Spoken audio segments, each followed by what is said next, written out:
Před sebou vidíme dva na první pohled stejné díly. Použijeme funkci porovnat, abychom si ověřili, zda jsou díly opravdu stejné.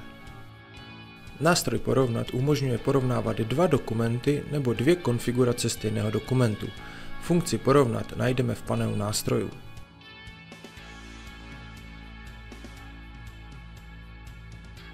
Vybereme referenční a změněný dokument. Nastavíme si, jaké položky budeme porovnávat.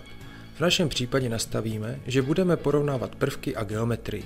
Díly si zarovnáme vůči globálnímu souřadnicovému systému a spustíme porovnávání. V pravém okně vidíme výsledky porovnání. Prvky, které byly použity pro vytvoření součástí, jsou shodné, ale v první řádku vidíme informaci, že byly upraveny. Při procházení jednotlivých prvků se nám v dolním okně ukáže rozdíl mezi díly. Například u prvku válcového zahloubení můžeme vidět, že každé zahloubení bylo vytvořeno podle jiné normy.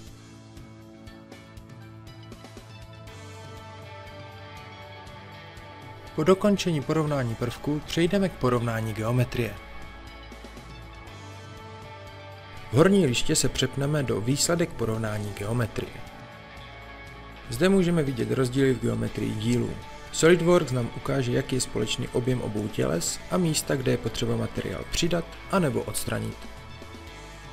Funkce porovnat je užitečná například při změnovém řízení.